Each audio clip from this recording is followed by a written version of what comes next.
think we're ready to go with that. Okay, great.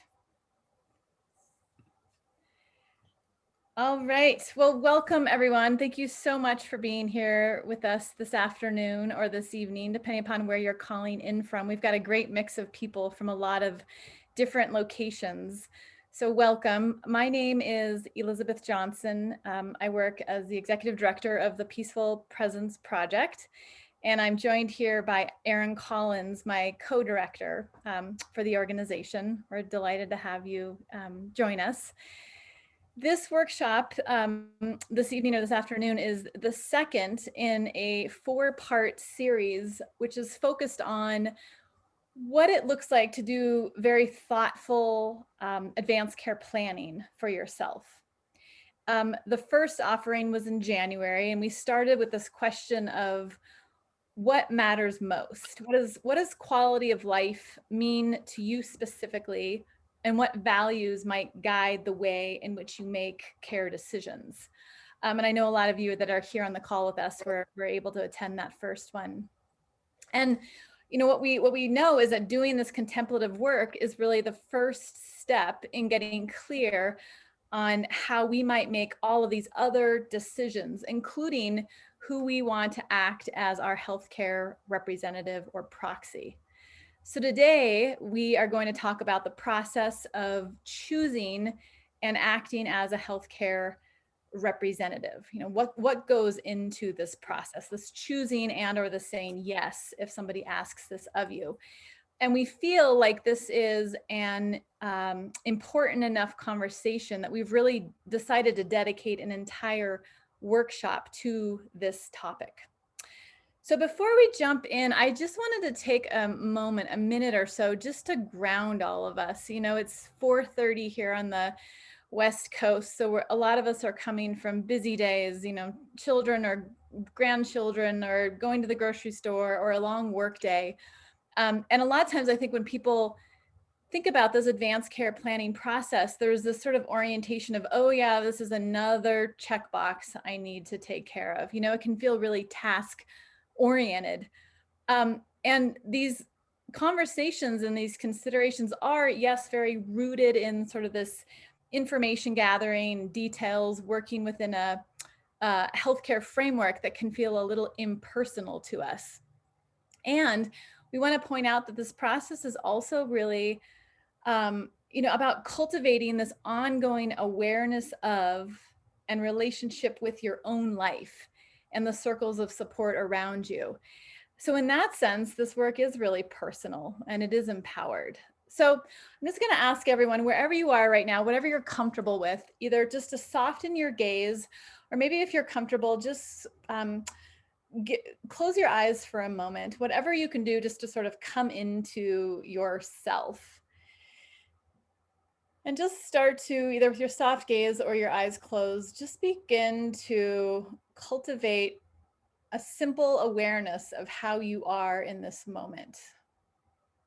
And maybe we can all just do a collective in-breath together and out-breath.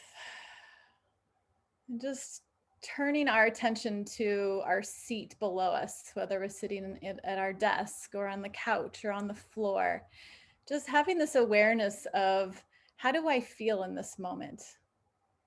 Am I feeling distracted or a sense of calm? Maybe a bit fragmented or being pulled in a lot of different directions. And just give yourself a moment to land here with yourself right now. Recognizing that your yes to this work, to being here, is much more than checking off a box. It's a way of honoring your life, your loved ones, and that your choice to be here today is tapped into something that has to do with self-care, self-love. So just letting yourself arrive in this moment, thanking yourself for being here. Maybe one final collective in-breath and out-breath. And then when you're ready, blinking your eyes open and coming back to the screen before you. So thank you. I know I probably needed that just as much as everyone else here did. So on the next slide, we've shared a quote from the Conversation Project. A lot of you are probably aware of their work. They're a really innovative, this is a really innovative initiative that's supported by the Institute for Healthcare Improvement. And towards the end of the presentation, Erin will share information about the guides, a lot of the different guides that they've created related to this process of choosing a healthcare representative and multiple other things around advanced care planning. And the quote we have here is, "Talking with the most important people in our life can bring us closer together. It also helps us create the foundation of a care plan that is right for us, a plan that will be available when the need arises." So it's really this insight and knowledge that informs our desire as an organization to really offer up this 4-part series. And at the core, it's really about getting clear on what we need to communicate to the most important people in our lives.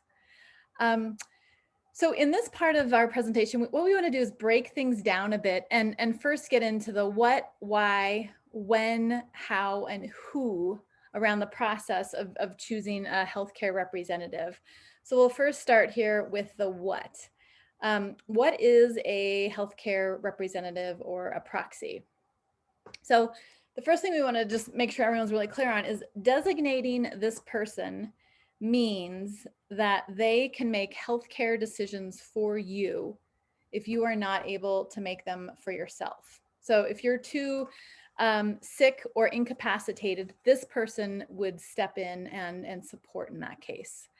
What can this person do for you? Well, this person can, one, talk to and help choose doctors and other healthcare providers where you're receiving your care.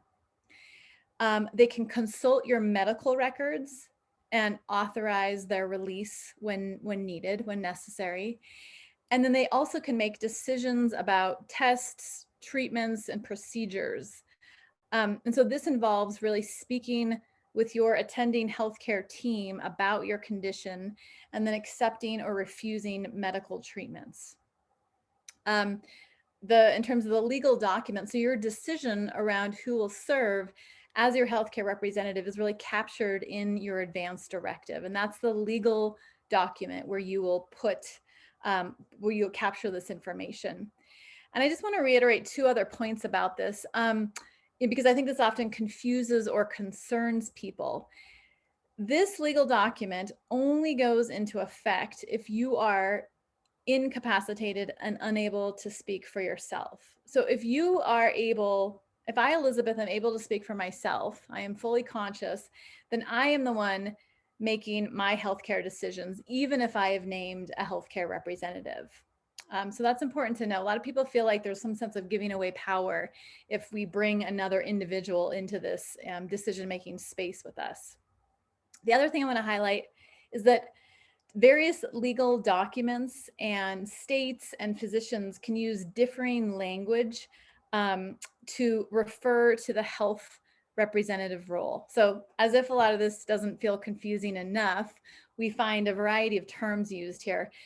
The Prepare for Your Care advanced directive document that we as an organization oftentimes use with people refers to this person as a medical decision maker. They can also be referred to as a healthcare representative, which is what we're using here in this presentation. That's oftentimes what the state of Oregon uses. It can be a healthcare agent, proxy, surrogate, or power of attorney for healthcare. So just want to clarify that, because a lot of times people feel like, are these all different roles that we're talking about? And the reality is no, this is one role. So in the next slide, why do we even need to name a healthcare representative? Well, as we have all seen in life, unforeseen injuries, accidents, and illnesses can really happen at any point and at any stage in life. As we have here on the screen, even healthy people can suddenly need someone else to speak for them and make healthcare decisions. And in this last year, we have found that COVID-19 and all that's connected to this pandemic is a really perfect example of so much of our population really being caught off guard by the dissension of a really serious and life-threatening illness that has touched so many people. And people of all ages are suddenly finding themselves face to face with the healthcare systems with very little planning or safety measures in place. And oftentimes feeling very, very alone, especially at the beginning of the pandemic when there was questions around who could be where, who could be accompanied. There were so many people that were without support, including the fact that they didn't have a healthcare representative in place. And then the aging process oftentimes means that we are less likely to be able to make decisions for ourselves. And there's a statistic in one of the Conversation Project guides that says that over half of people over 65 admitted to the hospital need help from someone. So that's a pretty significant statistic. So on the next slide, when do you need to identify a healthcare representative, and or when might we want to revisit our choice around somebody if we've already made a selection in the past? So every individual over 18 years of age should have a healthcare representative identified and named. And for those that are under 18, parents or guardians are the automatic healthcare representative. However, when someone turns 18, this is no longer the case. And so in most places, if you're over 18 and have not named a healthcare representative, the legal system will choose one for you. And this is the case for us as well. For anyone at any phase in life over 18, typically there's this equation in place, and the law stipulates kind of, okay, if you don't have a healthcare representative, then that decision-making power would go to this person and this person and this person. We know from all of our lives, there's some people that we either have strained relationships with, that we haven't talked to in a really long time, and they'd have absolutely no idea what it would look like if they were to be pulled in and make, a fairly significant healthcare decision for us. So, naming this person really gives us that peace of mind. And again, it's something that's necessary and ideally done for anybody over the age of 18. And then we know that relationships can change, right? They can either sour or improve as time goes on. So it's always a really, really good idea to revisit your choice around your designated healthcare representative at different times in your life. And not just to do that once, but as we have some examples here on the slide, at the start of each decade in your life, when you turn 20 and 30 and 40 and 50, pulling that advanced directive out and saying, who do I have listed here? Do I still have a relationship with them? At any major event, maybe somebody's going to college or completing college, a new relationship in a marriage, divorce, the loss or death of someone beloved to you, a child comes into the picture. And then we have here, a serious and new diagnosis. Is the person you have named maybe 2 or 5 years ago able to be the one that will currently step up and really be able to support you in an informed way? So again, this is something that we really encourage people to revisit over and over again. It's not a static thing where we name this person, move on, and don't come back to this. The next slide, we have, how do you choose a healthcare representative? And, this is really one of the most important considerations in this process, in that there is the possibility that this person will need to make really timely and tough decisions for you around things like medical procedures, treatments, and even life support.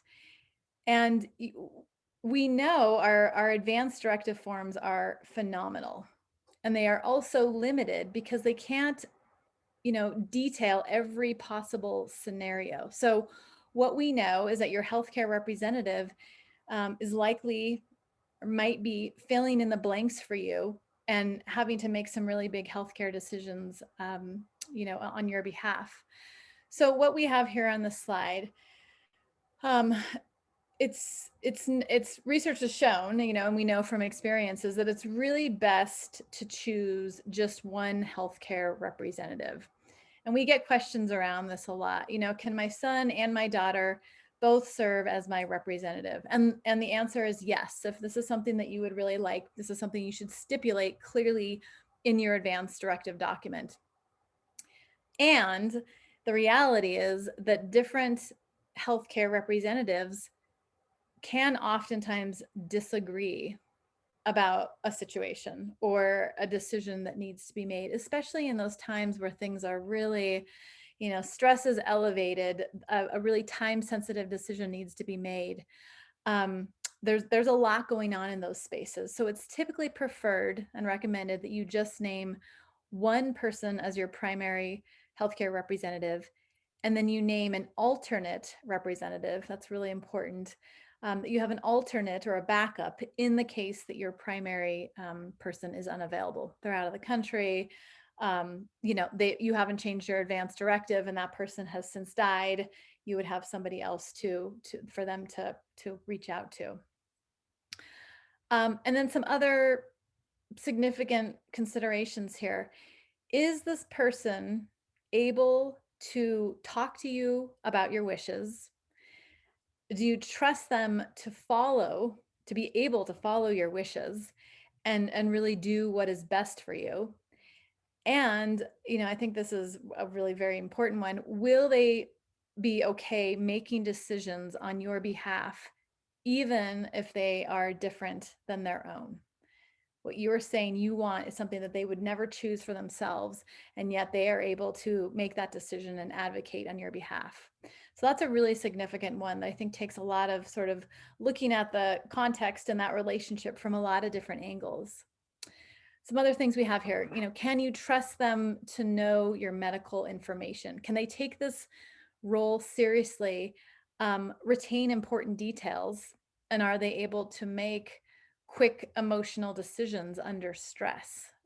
People have all different capacities around, what that sort of under stress reality looks like. Will they be able to, um, or will they be unafraid to advocate on your behalf, even if it goes against convention or what others in the family or sort of your community circle might want? And this includes really not being afraid to ask doctors tough questions. We know that can be you get pulled into this healthcare system, and there's so much in the mix. Are they going to be afraid to sort of step forward, ask those tough questions, and really advocate for your wishes? And then finally, can they be there for you when you need them? And this is this question about, are they reachable by phone or in person? And what is their geographic location? Healthcare representatives can make decisions over the phone. This is absolutely appropriate. And it's a question of what does that feel like to you? Does it matter to have them close, somebody that can be by your side physically? Or are you fine thinking, my son lives across the country in New York, but I trust this person the most, and I just understand that that'll be part of this dynamic. They won't be able to be here immediately with me. And then on the next slide, who do you choose? A couple of legal considerations just to note here, and this isn't usually an issue for people because most people are kind of selecting individuals that are older in age, but your healthcare representative must be at least 18 years of age. In a couple states, it's 19. And you cannot choose someone from your current healthcare team. And if someone is in a long-term care facility, they can't choose an employee of that facility. So we have a list of people that oftentimes are considered for the healthcare representative role. A parent, spouse or partner, oftentimes, kind of those a little bit farther out relationships, an adult child or a sibling or a really trusted cousin or another family member. And what we want to say is that it is, this is often something that people decide without a lot of discernment or thought. So we really encourage you to, think about what we've outlined previously in the previous slides. And in many cases, a family member may not be the best person for you to put into this role. This role can be very active, consuming, stressful, and can ask a lot of someone. And the reality is that, you can be pulled into conversations early as well. If somebody's health is failing, there may be this reality of wanting you to be looped into conversations and informed in the case you need to be making decisions later. So, not just in emergency situations, this involvement can go on for a while. So we just want to say that, oftentimes people will choose someone who is not a family member.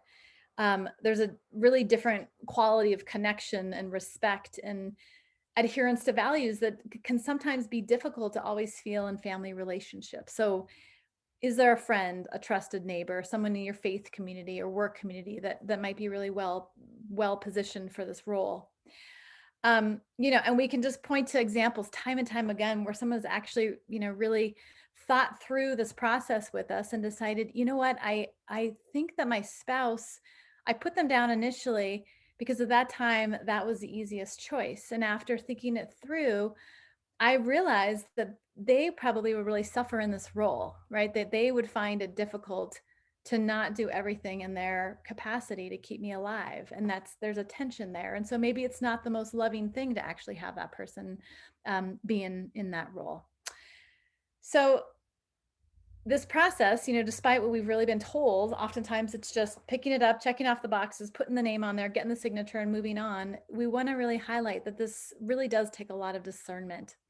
So I'm going to pass it along to Erin here, and she is going to pick up with some storytelling and move into the next side part of the presentation. Thank you, Elizabeth. We wanted to share this evening a personal story. Really two questions for you. Yeah. And the first one would be that when you first were asked to be a healthcare representative, right? One for your father, and also then once your brother became sick, you could, if you would like to describe how that came about, you're welcome to. Sure. Or just what did being a healthcare representative mean to you when you were first asked? Sure. Yeah, absolutely. And thanks, Erin, for having my voice on here and share some of this with you and Peaceful Presence Project.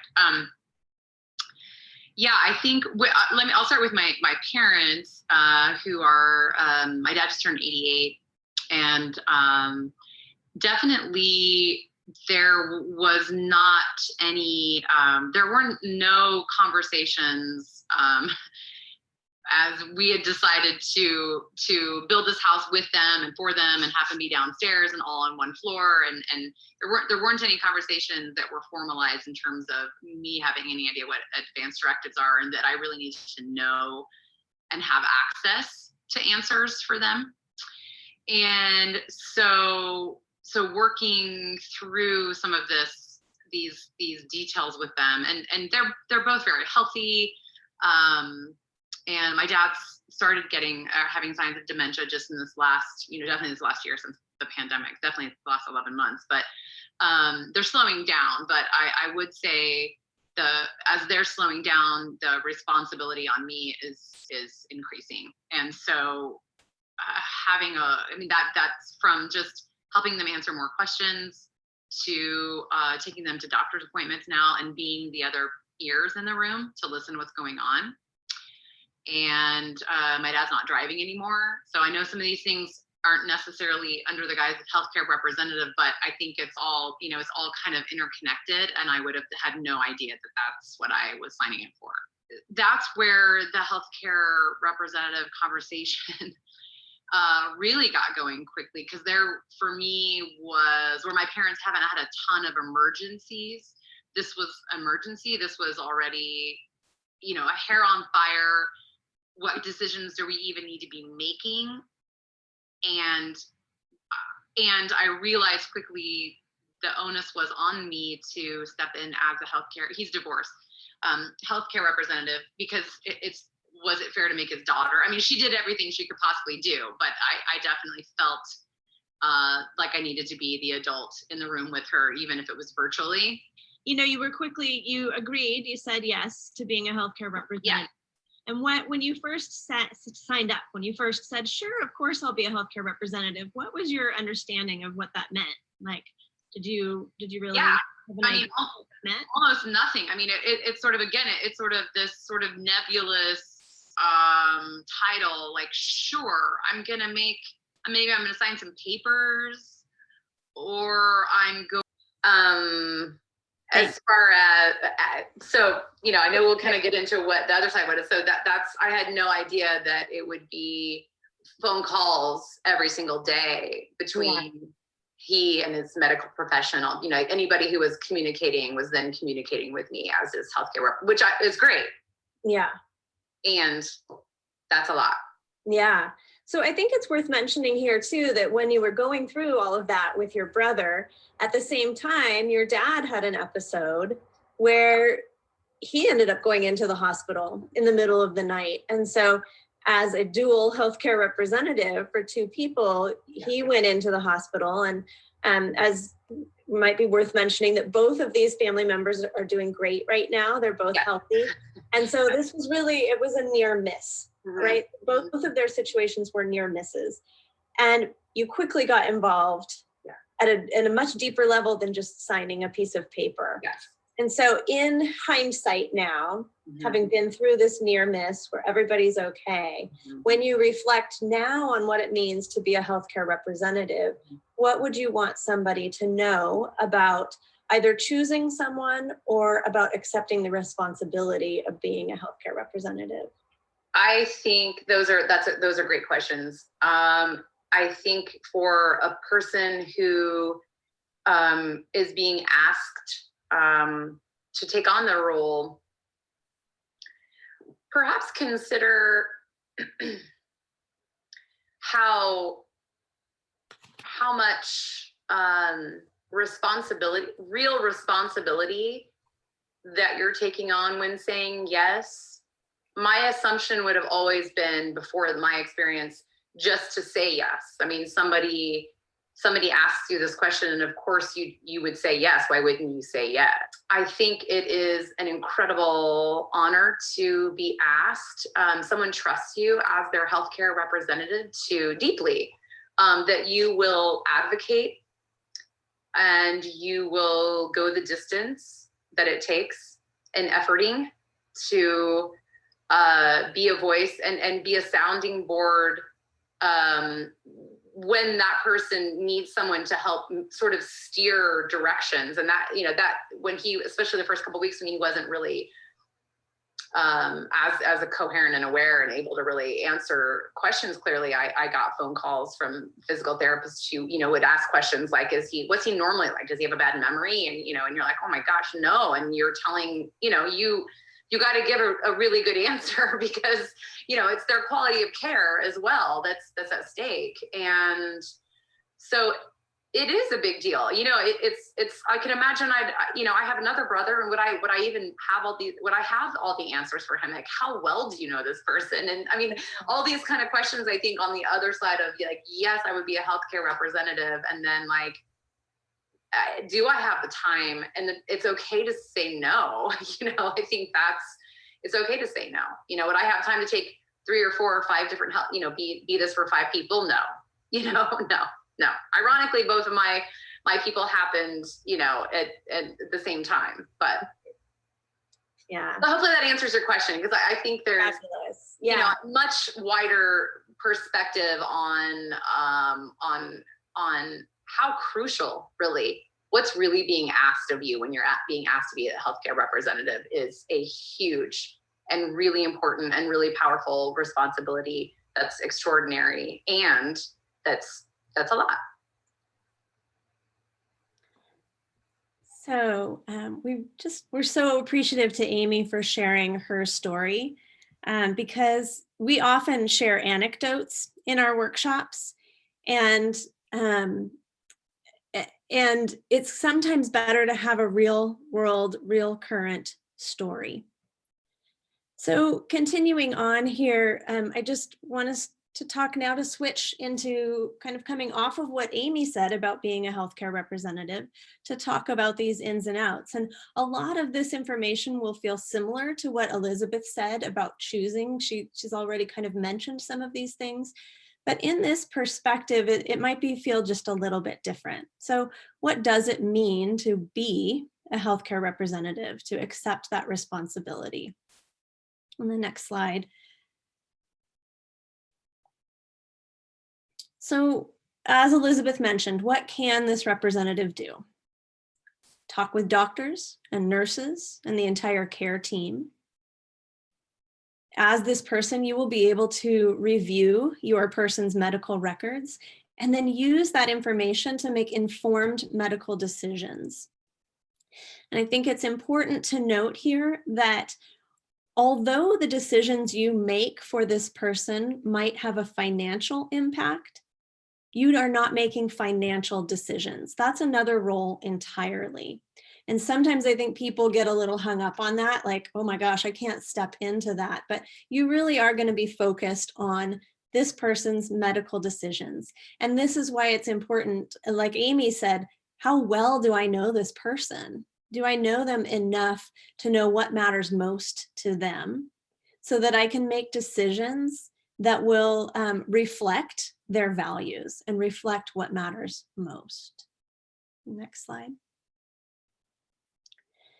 So some of the considerations, right? As Amy said, it's a big responsibility, and it's something to really be discerning about accepting that responsibility. And the considerations to know are that there's no perfect proxy. Nobody expects you to be perfect or to have all of the answers. That you will do your best in the moment with all the information that you have from conversations, from an advance directive, from medical records. You will be speaking for this person if they can't speak for themselves, just like Elizabeth said, that you aren't stepping in and taking over and taking away ability or taking over control for someone. But in the chance that there's an accident and they can't speak, or they do become ill, or they find themselves at the end of their life and they aren't able to make those choices around medical decisions, that you'll be their voice for them. And again, you will be reflecting their values. And as the healthcare representative or healthcare proxy, you have certain legal responsibilities. The legal responsibility to make decisions for them, to review their medical records. But again, not to, those are your legal responsibilities. Whatever decisions you make, you have no responsibility to pay for their care. And then it's important to note that preferences aren't always possible. And we bring this up because, you're going to do your best job. And you're going to make the decisions based on your person's values, based on what you know matters most to them. However, let's say what really mattered most was to be at home when they die. However, what's leading up to their end of life experience is a stay in the ICU. And perhaps they are reliant on some life support. And if that life support were to be removed, they wouldn't survive the transport to home. And these are things that the care team will be talking with you about. It's okay. If that's the decision, if we can't honor that preference to get them home, you can make it the best situation possible in the ICU. You may need to decide that they need a higher level of care than could be accomplished at home. And so maybe transferring to a nursing home or to an inpatient hospice would be an option that you could say, yeah, you know what, I think this is a reasonable option for them. And then the last consideration, just like Amy mentioned, it's okay to say no. You may find after talking with your person that you're too close, that you wouldn't be able to make those decisions for them. And what's best if you decide that you can't be someone's healthcare representative is to just be honest and be kind in your refusal. Say thank you. I am so honored that you would choose me and trust me with those types of decisions. However, I'm not at a place in my life where I feel I could do that for you. Or it just doesn't feel, I just don't feel like I could really honor those wishes that you have because I couldn't let you go. So it's okay to say no, and to say no with all the kindness in your heart. And the next slide, Elizabeth. So I'm just going to read to you, and I apologize in advance if I get a little choked up because every time I read this, I do. This is from the Conversation Project, and it's written by a physician, Karen Boudreau, to her family about being a healthcare representative. And it's called, as you can see, Don't Panic, It's Okay. If you are faced with a decision that you're not ready for, it's okay. I'll try to let you know what I would want for various circumstances, but if you come to something we haven't anticipated, it's okay. And if you come to a decision point and what you decide results in my death, it's okay. You don't need to worry that you've caused my death. You haven't. I will die because my illness or my body failing or whatever. You don't need to feel responsible. Forgiveness is not required. But if you feel bad or responsible or guilty, first of all, don't. And second of all, you are loved and forgiven. If you're faced with a snap decision, don't wait. Choose comfort, choose home, choose less intervention. Choose to be together at my side, holding my hand, singing, laughing, loving, celebrating, and carrying on. I will keep loving you and watching you and being proud of you. So this is something that's available, and I'll share it in the follow-up email. If something like this would be inspiring to you to share with your families or your healthcare representative. And Elizabeth, the next slide. So whether you are in the place to be choosing a healthcare representative or you are making the decision to act as a healthcare representative, you've been through the conversations with your person. What's next is writing it down and sharing it.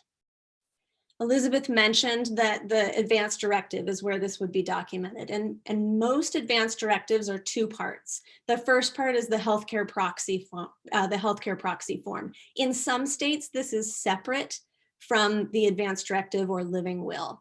But we mentioned the prepare for your care document that we typically use when we're doing advanced care planning, and that has it embedded within the advance directive, as does the Oregon state form. And you'll find out when you look at your own state's forms.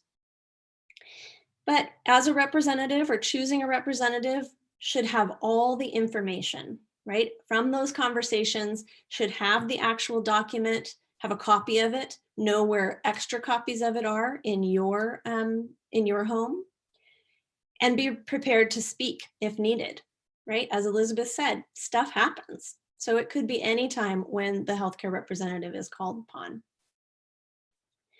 And then sharing this information. So telling other important people who you've chosen as your healthcare representative, especially if it's not a family member. And you can have a loving conversation to let others know why you chose this person. What was it that made this your person? And this, I think, becomes especially important with multiple children. When you choose one child, let the rest of the children know this isn't because they're my favorite. It's because I believe and I trust that they will be able to make these decisions with honoring my choices and without letting their own preferences get involved. And so really just really having open conversations is what's important. Next slide. And then lastly, this is a dynamic process. Advanced care planning in general is a dynamic process over time. As Elizabeth mentioned in the beginning, it's something that we're revisiting every decade, maybe annually. If you need to make a change in who your healthcare representative is, it's okay. You can have that loving conversation. Hey, I have really appreciated that you were willing to take on this responsibility for me. And you know what? I'm ready to have somebody else. Or now I've chosen my child is going to act as my representative now. But gosh, I appreciate that you were willing to step up. And you might say, would you be willing to continue on as my alternate healthcare representative? We'll keep this conversation going over time because life changes. Health choices, healthcare preferences change over time.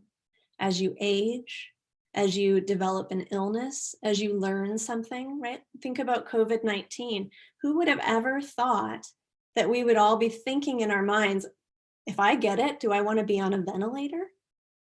So those are conversations that are very current, and they can really open up a conversation for you with someone who you might choose as a healthcare representative, or if you've agreed to be that person, talk to your person and say, gosh, I can't believe that 500,000 people have died from this disease. And we've never had a conversation about what you would want if you get COVID-19. So there are entry points all the time in the news. And then the last part of kind of continuing to talk and continuing to think is when you're called upon to act on someone's behalf, to speak up.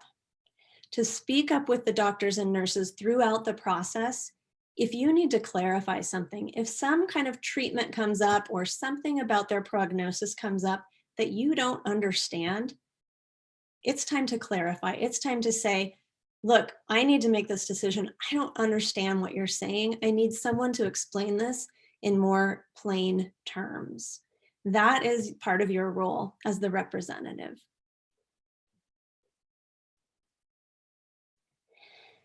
So here I just have a picture of the available guides, and I'm going to put them in just a minute. I'm going to put a link where you can download these right from the chat box. And also I will include them in our follow-up email. And I use this image to let you know that on the Conversation Project website, these guides are available in multiple languages. So if you know someone who does not speak English as their primary language, these guides are available, and it's phenomenal. Like I said, these will walk you through pretty much what we talked about tonight, but it gives you a piece of paper to read in more depth and to really let it soak in and to kind of go through the steps in a more involved way. And I'll do that in just a second. And then lastly, just to mention, the next two workshops. Some of you already know and are already signed up, but in March on the 25th, we are so excited for Elizabeth to present alongside Mary Ann Perry. And she is the sexton for the only natural burial ground in Oregon. It's in Southern Oregon. And she's a wealth of information about the various options available after death. And then Elizabeth will talk about your end-of-life care choices. And then finally in April, on Friday the 16th at 4:30 p.m., it'll be our second annual Drafts and Directives, where we invite you at happy hour to raise a beverage of your choice in cheers with us to celebrate National Healthcare Decisions Day. And we'll walk through the advanced directive form step by step. So everything that we've done in these workshops building up to that last workshop in April, where we hope that you will be able to complete your advanced directive. And the next slide. Great. And then Elizabeth, if you'll just stop recording, or let's see if I can stop it.